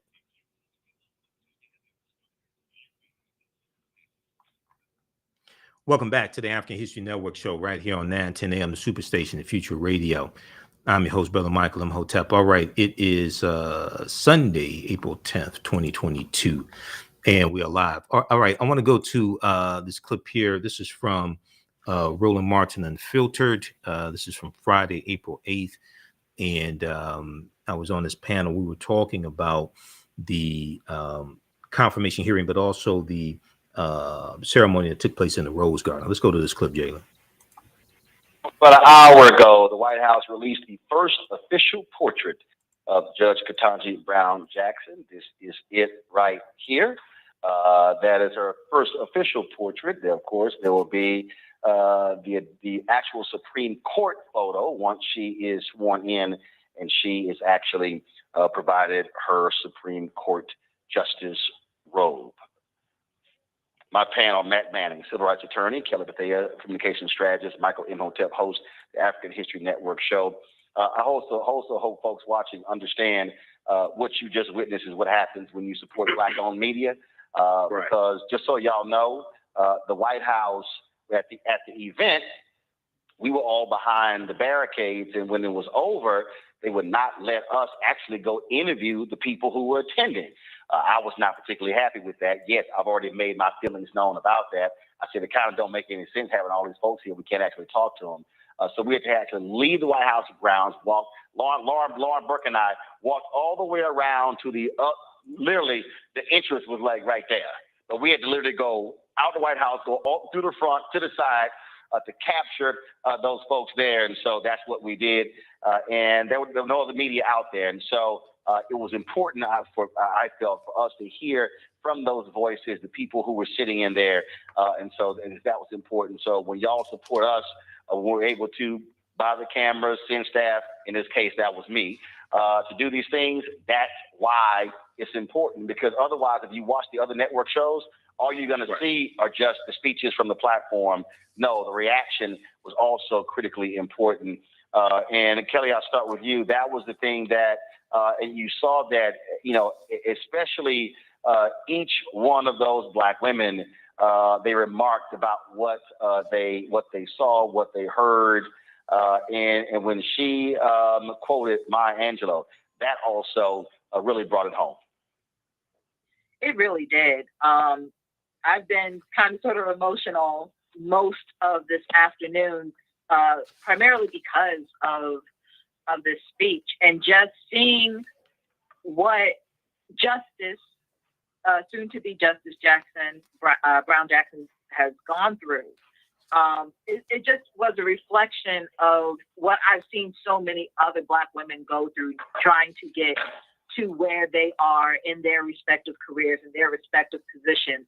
The vitriol, the ridicule, the belittling, the diminishing of accomplishment on the side of the bigots, and then on the side that is right, the side of the Black woman trying to get to where she is, the grace that she had to exhibit, the poise she had to exhibit, the joy she had to exhibit in order to be presentable and be deemed worthy, even though she already is. The level of excellence was just above and beyond in those confirmation hearings.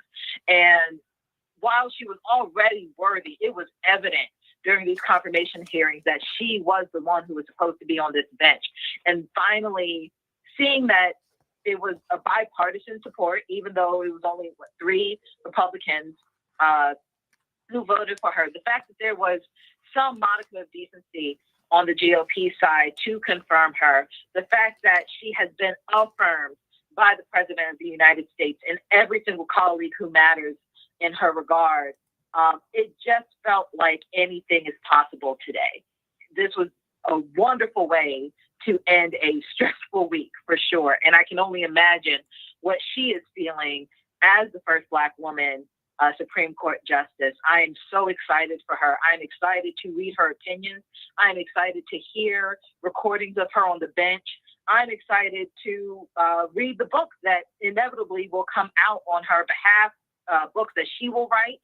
I'm excited for the law clerks that are going to be learning under her, who will be under her tutelage, who will be out there in the world after their clerkships with her to even make better law, to interpret the law better, to do whatever they want to do in their respective careers, all because this one woman was brave enough to stand up to basically just white supremacy and bigotry. And not only did she stand up to it, she succeeded and stepped over it. And it is just an overwhelming feeling to know that it is possible and that she's going to continue this work. You know, Matt, I really hope, and I've been watching the comments, and I've been looking at how people have been commenting, and I think, and you got a lot of people today who are cynical for their own reasons, but I really think brothers out there who are watching us, who are listening to us, someone needs to chill the hell out. To understand that this has always been a paternalistic country. Now we talk about white supremacy. We also have to understand it is paternalistic. Because when you go back to those Reconstruction amendments, At Metro by say T-Mobile, black folks you got can the right to vote. No, black men got the right to vote. Women still did not have the right to vote. So, brothers, men need to be cognizant of what moments like this mean, what it meant when Sandra Day O'Connor became the first woman on the Supreme Court, when Sonia Sotomayor became the first Latina on the Supreme Court, and Ketanji Brown Jackson becoming the first African-American woman on the Supreme Court. I think you nailed it, Roland. I actually teach constitutional law to undergrads. And what people don't know is the level of scrutiny that's used when a case involves suspect classifications of women is lower than any other level relative to that importance.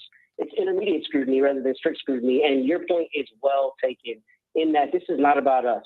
This is about Black women, and this is about Black women's excellence, yet again being on display, being devalued, but nonetheless carrying the day. As Proverbs 18:16 says, a man's gift makes room for him. And Judge Jackson's gift, or Justice Jackson's gift, has made room for her. At every stage of her practice, she has been impeccable. We have seen that she was impeccable at Harvard. She was impeccable in the law review. She's been impeccable as a public defender and on the bench for many years and in many different areas of service. So brothers need to chill, and this needs to be about her and about the Black women that have given us life, that continue to give us life, continue to pour into us, and continue to be at the highest level of excellence wherever they are. This is just emblematic of all the sisters that we know who have done this kind of work at this level and who haven't always gotten the credit. And thankfully, she understood that and gave the credit not only to the ancestors, but to those with whom she stands today. You know, Michael, a lot of times you'll hear men, when they have daughters, all of a sudden begin to see why these things matter. I don't have children. I don't need to have children to know what this means. I don't need to say, oh, I have a daughter, so now I see what it means to have a woman, a Black woman, ascend to the highest court in the land. And that has to be stated. That has to be said. I remember when Loretta Lynch was being, her confirmation hearing as the first Black female attorney general was being held up. And I saw Black women going to the U.S. Capitol, marching and protesting. And I kept saying, where in the hell are the brothers? Where are the Black male civil rights leaders? They were holding news conferences. But they were not leading Black men to Capitol Hill demanding for her to be confirmed. And so I put the call out to Reverend Jamal Bryant, to Jeff Johnson, and we organized 200 Brothers for Loretta Lynch because I felt people needed to see Black men standing up for a Black woman trying to become Attorney General. And that's sort of how I see this as well. Yeah, you know, Roland, that's, I think, an extremely important point. And for us to really understand history also, you talked about the 15th Amendment, February 3rd, 1870. It's only for African-American men. It wasn't until the 19th Amendment, 1920, women got the right to vote, but that was largely white women, because in those former Confederate states where they still had Jim Crow laws and poll taxes and things like this, African-American women couldn't vote either. Okay, so and then when you look at the civil rights movement, and you know this, Roland, you've talked about this as well. You talked about Ella Baker, who left the SCLC that she helped co-found in 1957 with Dr. King, because she was passed over for a permanent leadership position, because Dr. King and others didn't think that women should have leadership positions in the movement. So when we look at the civil rights movement, one of the things that does not get talked about is that the sexism in the civil rights movement. Okay, the civil rights movement was largely led by male Protestant reverends, ministers, things like this. So there was sexism. Even though we love Dr. King and others and Ralph Abernathy, things like this, there was sexism there. So we're still dealing with a lot of that today. So, you know, this is monumental, but we have to connect this to the vote. Everything is connected to the vote. Politics is the legal distribution of scarce wealth, power, and resources, and the writing of laws, statutes, ordinances, amendments, and treaties, their adoption, interpretation, and enforcement. Here, and all you have to do is look at the Republicans who walked out of the Senate chambers yesterday after she was confirmed. The only one that was left behind was Mitt Romney, who voted for her. He was clapping. You see all these white men walking out in disgust, okay, because that was not supposed to happen.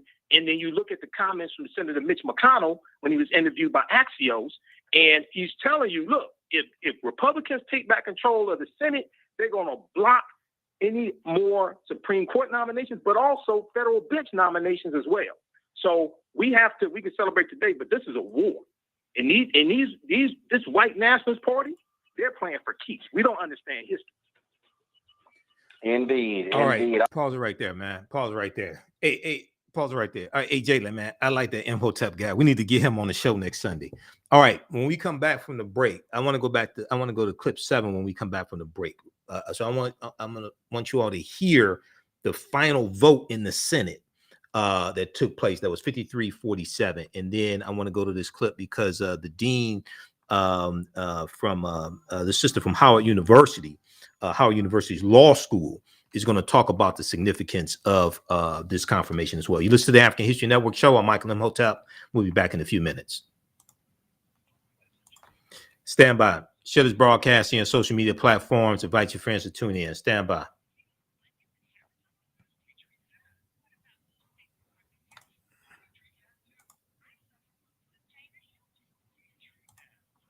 Bathroom break in 4 minutes.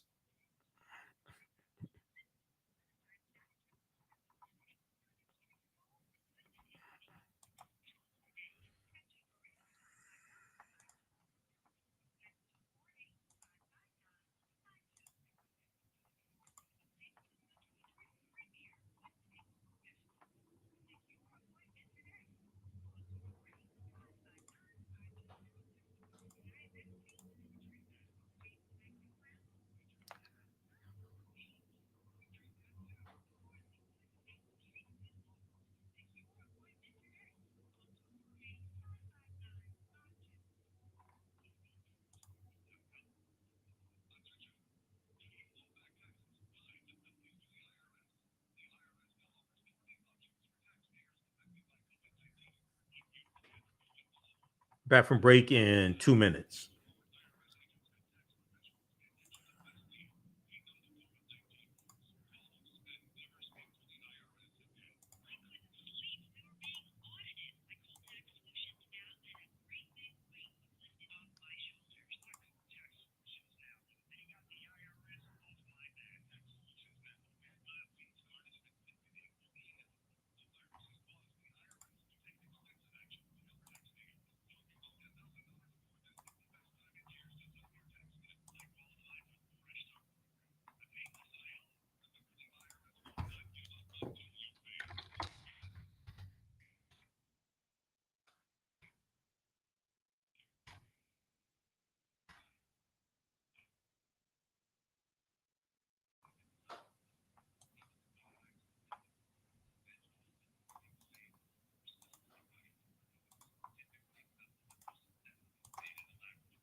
Bathroom break in 1 minute.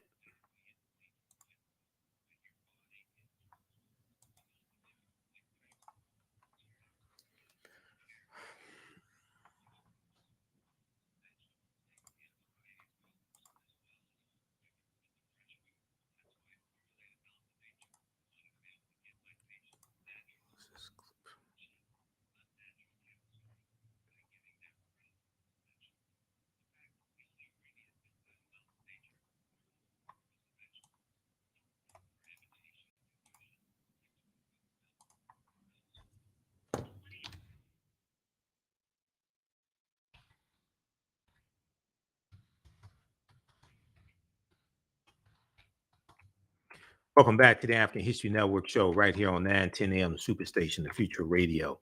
Okay, okay. I just sent you this clip here on Amir Locke, Jalen. So cue that up, please. Also, I'm gonna try to squeeze that in.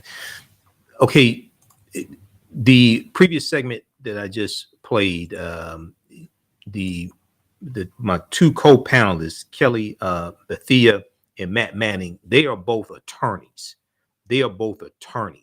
So they understand the significance about Judge Jackson's confirmation more than the average person. All right. So I want you to understand that. And Matt Manning teaches constitutional law as well. Okay, so let's see. I want to go to this clip here, Jalen. I think this is clip 7. This is clip number 7. I want to go to clip number 7, queued up at the 16-second mark. U.S. Senate confirms Judge Ketanji Brown Jackson for the U.S. Supreme Court. This is from C-SPAN, and this is how the final count went. This is the Senate confirmation vote. Let's go to this clip, Jalen.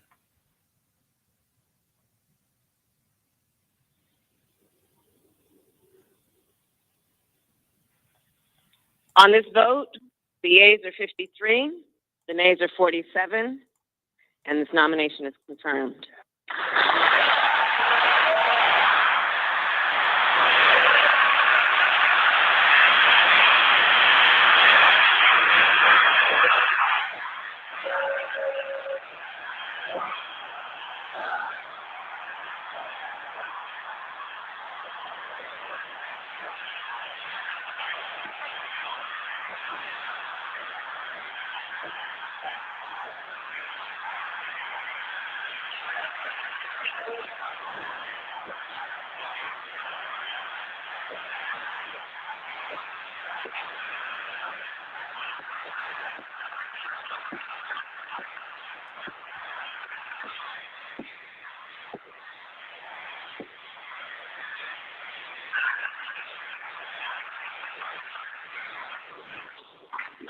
Under the previous order,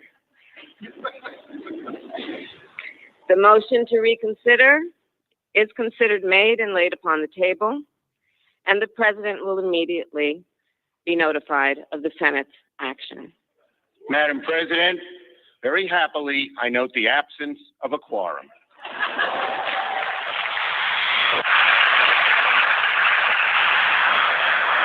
The clerk will call the roll. Ms. Baldwin. Okay, pause it right there. Okay, so what happened was you could see on the screen, you could see Senator Mitt Romney standing by himself clapping. You saw little Ted Cruz walk behind him and walk in the other direction. You saw a bunch of old white Republicans walking out after the final vote was read. Okay, because they are disgusted. All right, so I like to see things like that. All right, I want to go to this next clip here. So we're going to the clip from Deadline White House. Jalen, the confirmation of Judge Ketanji Jackson opens an eruption of possibility. You're going to hear from the dean and professor of Howard University's law school, Daniel Holly Walker, who is going to talk about the significance of this. Once again, she has a law degree. She's an attorney. She understands the significance of this more so than the average person. Let's go to this clip, Jalen. The yeas are 53, the nays are 47, and this nomination is confirmed.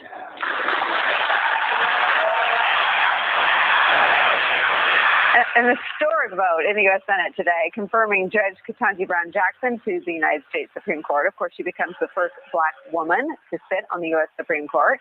Here was Judge Jackson watching the vote with President Joe Biden, who nominated her just 42 days ago. They watched that moment we just played you together. Bipartisan support in the end for her place on the nation's highest court from all 50 Democrats and 3 Republicans, which these days is not nothing, much more than the simple Senate majority than she needed. Judge Jackson will officially be sworn in this summer when Justice Stephen Breyer's term ends. It's a major win for the country, for the president, for representation, and for Democrats overall. She faced opposition from every Republican who sits on the Senate Judiciary Committee amid 6 weeks of polarizing and offensive attempts by some to paint her as some sort of left-wing radical soft on crime. Republicans unsuccessfully trying to discredit her impressive background and record, bringing more judicial experience to the job than any sitting justice when they were nominated. Let's bring into our coverage Danielle Holly-Walker, Dean and Professor of Howard University Law School. Here with us at the table, it's so nice to say that, Eddie Glaude, Chair of the Department of African American Studies at Princeton University, also an MSNBC political analyst. And Joe Lockhart is here. He's former White House press secretary for President Bill Clinton. It's a pleasure to have you both. But let me start with you, Danielle, your reaction to today's confirmation. It was just a really exciting moment. I was in our moot courtroom in a packed moot courtroom with my students. 70% of my students are Black women. There was a huge celebration as we saw the confirmation occur. I think this is an important moment for all Americans to see that the doors of opportunity are open at every level of the legal profession, and to have such an outstanding, brilliant jurist like Judge Jackson be the first Black woman on the Supreme Court, and also her background as a public defender. I think there is so much to celebrate on this historic day. Danielle, tell me more about what your students said, because I've seen some reporting from some women that reporters have talked to saying, it's fine, I'm fine to be second. But I know my career, I saw Joe's colleague, Dee Dee Myers, at the podium, and I thought, oh my God, I could do that. Maybe not at the White House, but I could do a job like that. It's a huge thing. Tell me more what you heard from your students. I mean, it's a really big deal because we have to remember that only 70 Black women in the history of the United States have ever served in the federal judiciary. So this isn't just about one Supreme Court seat.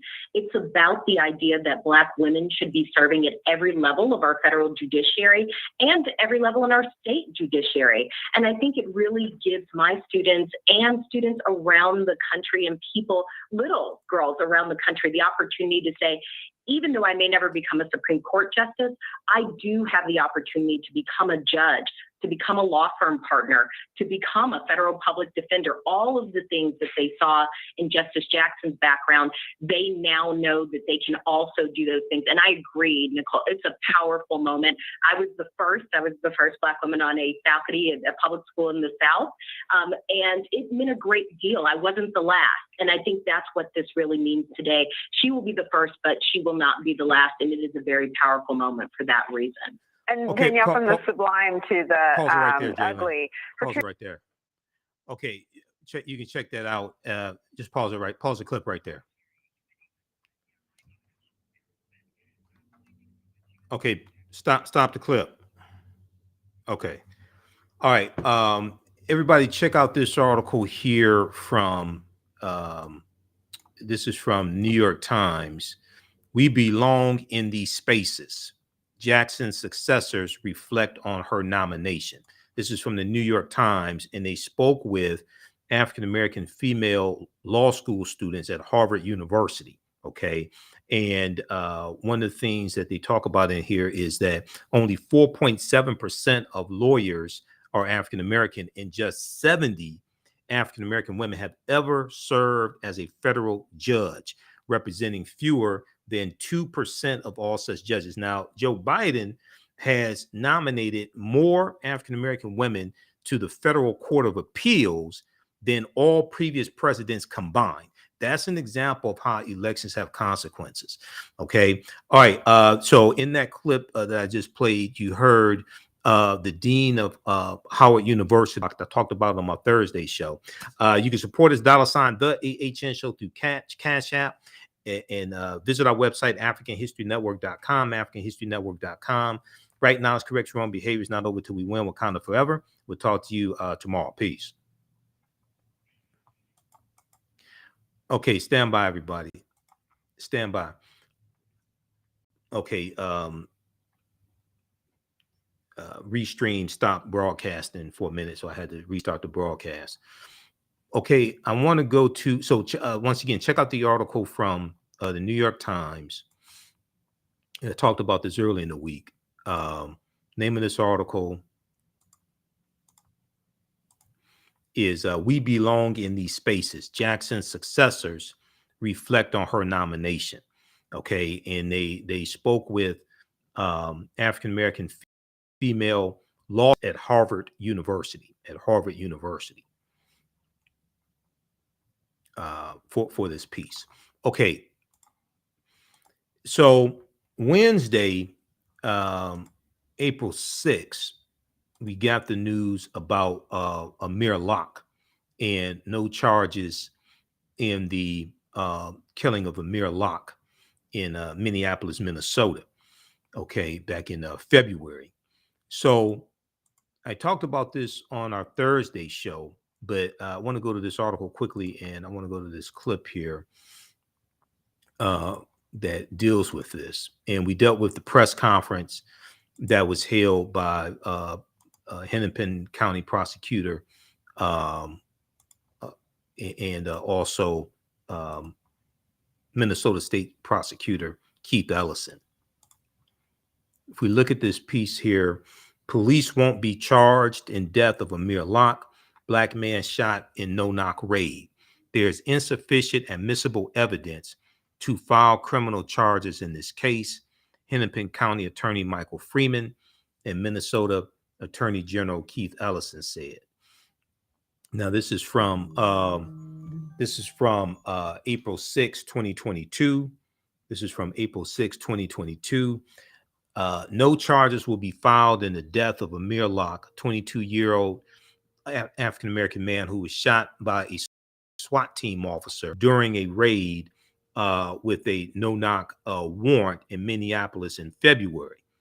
Officials announced on Wednesday. Hennepin County Attorney Michael Freeman and Minnesota State's Attorney Keith Ellison said in a general statement that after a thorough review, quote, there is insufficient admissible evidence to file criminal charges in the case. There's insufficient admissible evidence to file criminal charges in the case. Locke's mother, Karen Wells, said Wednesday afternoon after the decision was announced, I'm not disappointed. I am disgusted with the Minneapolis. Now, the statement from Mike Freeman, the county attorney, and Keith Ellison, state's attorney, said the state would be unable to disprove, quote, beyond reasonable doubt, end quote, elements of Minnesota's use of deadly force statute that would have authorized use of force by Mark Hanneman, the officer who shot Amir Locke. The burden of proof is on the prosecution. Hanneman, in written statement, said he feared for his life. His body camera showed Amir Locke's gun pointed in his direction. Now, Keith Ellison made the point that they weren't saying that Amir deliberately pointed the gun at the officer because he probably didn't even know that these were police coming in. He had a sheet over his head. He was probably asleep. His mother said he was a sound sleeper.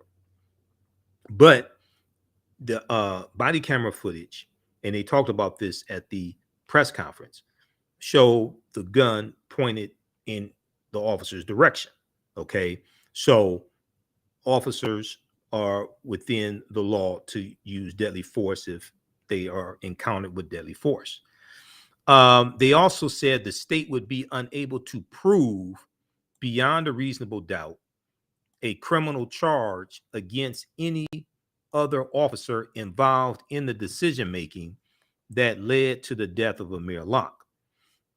Locke was killed February 2nd after officers stormed into the apartment he was in and found him on the couch covered in a blanket.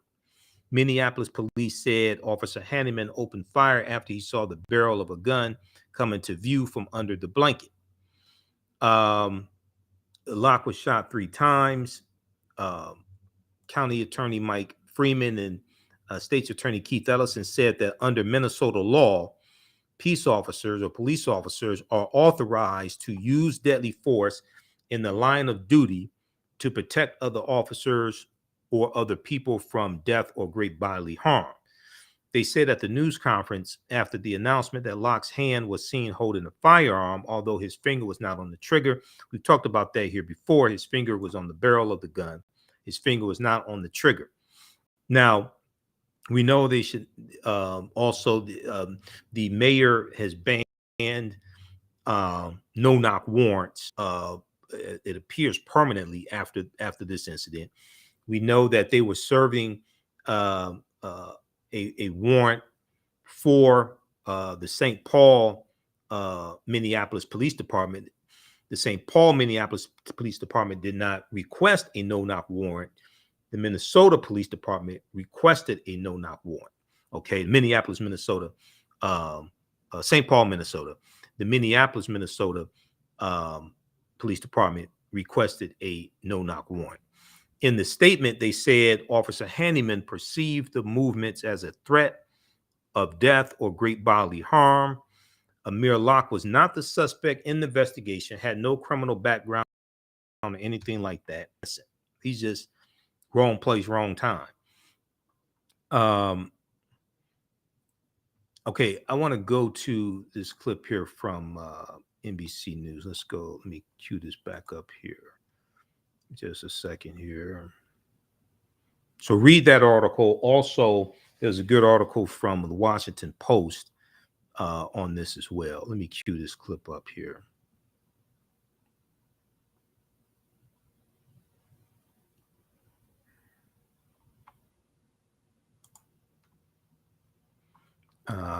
Okay, hold on.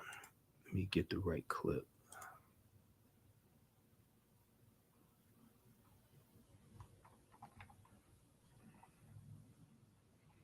Just a second here. I had the right clip and it let me back up. It advanced to another one.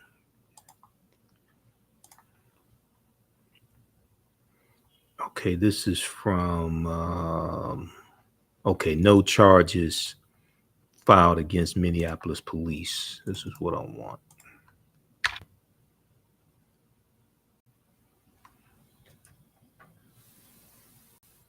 Okay, we'll let that queue up here. So the standard, I think it's in this article here, but the one in the one from the Washington Post is even more detailed. The standard is what a reasonable officer would do in a situation. Now, I've said before, also the laws need to be changed as well. The laws need to be changed as well. This one right here from the Washington Post. Okay, this is a really good article that gives more detail, more background information. This one from, let me see here.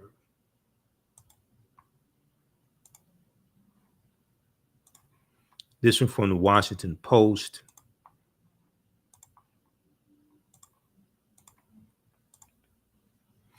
Police won't be charged in shooting of Amir Locke during no-knock raid.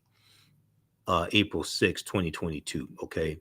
And one of the things they talk about in here is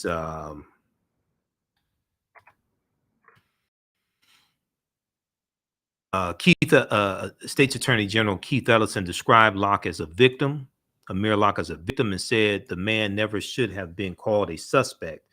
But he and Mike Freeman, County Prosecutor Mike Freeman, repeatedly said they had to evaluate the case from the perspective of how a reasonable officer, a reasonable police officer would react at the scene. And that's based upon the law, Minnesota state law, dealing with use of force. Let me see. Killing is okay.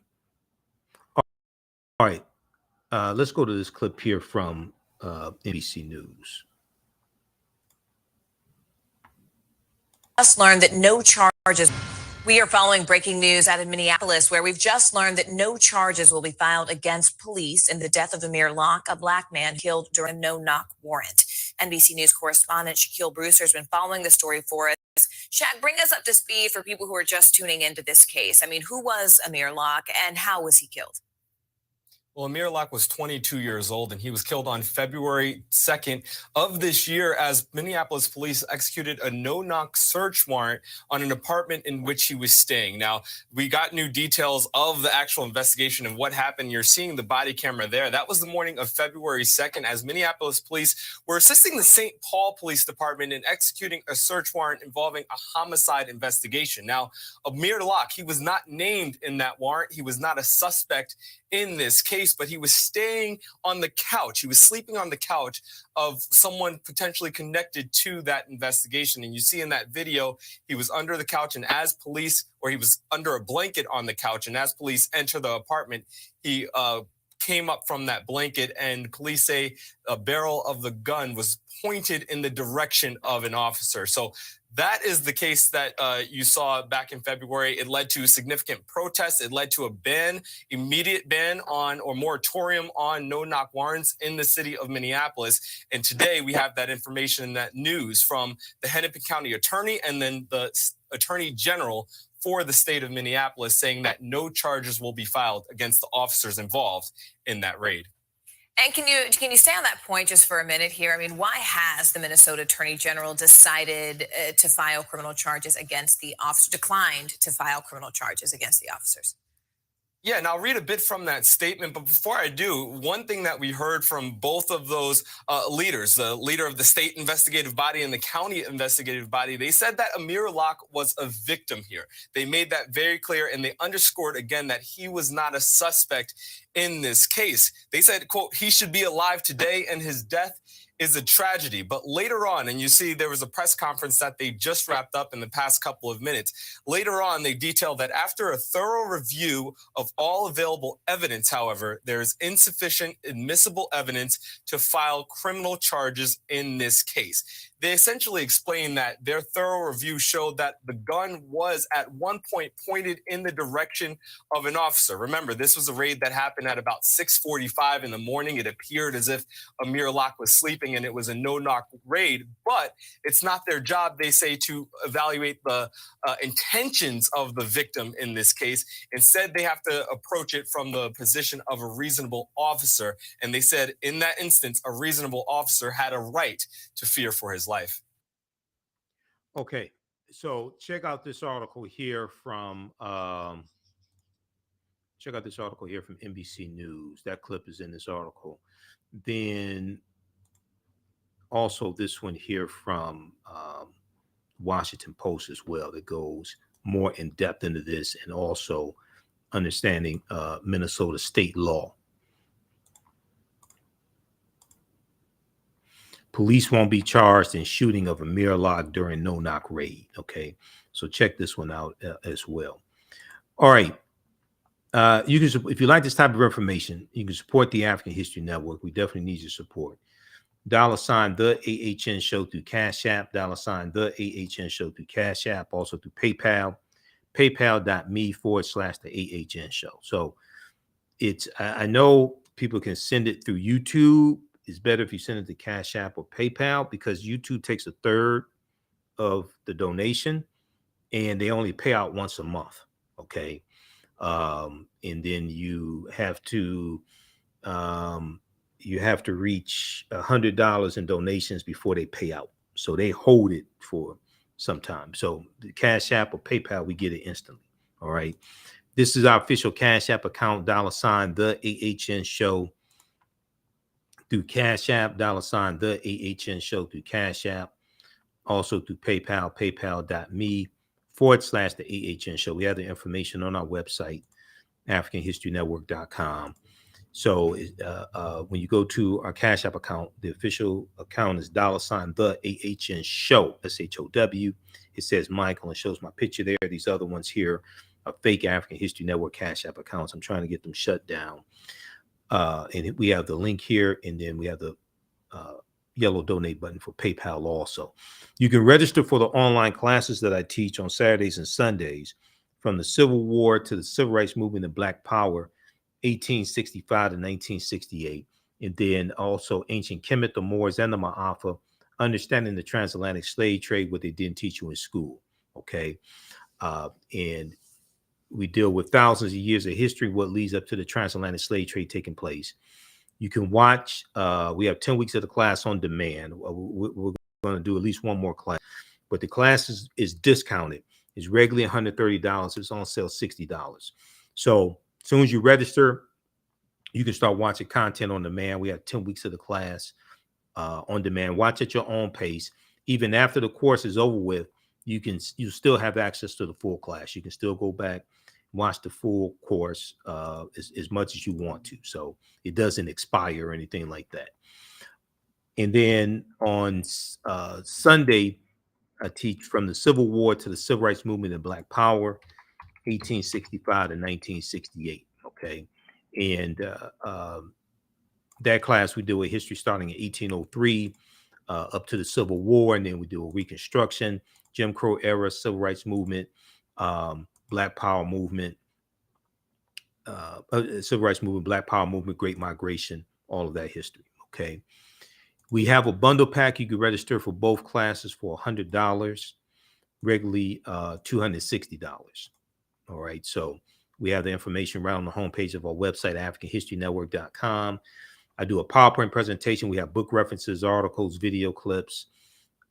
You can use this information with your children. I would say the information is PG-13. Okay. You can use this information with your children also. So we have the course bundle. You get both classes for $100. And we'll post this link here as well. All right. And then you can, April 30th, Saturday, April 30th through Sunday, March 1st, the One Africa Power and Unity Conference is taking place at the DoubleTree Hotel in Detroit. So we're going to put this website on our website, AfricanHistoryNetwork.com. I just posted the link here. You can register for the conference. You can come in person, or you can live stream it from around the world. So they have tickets between $50 to $135. It's a 2-day conference. And you're going to have some of our great scholar warriors there. Dr. Linda Jeffries, Dr. Rosalind Jeffries, his wife, Professor Jane Small, Dr. Jeffries and Dr. Linda Jeffries, Professor Jane Small, two of my teachers. You're going to have Dr. Chike Akua, Infodushi Jahutimas, Dr. Malefi Kete Asante, Jabari Osazi, Dr. Maulana Karinga. These scholars are going to be doing presentations, having workshops, things like this. It's a 2-day conference, okay? So this at AfricanHistoryNetwork.com.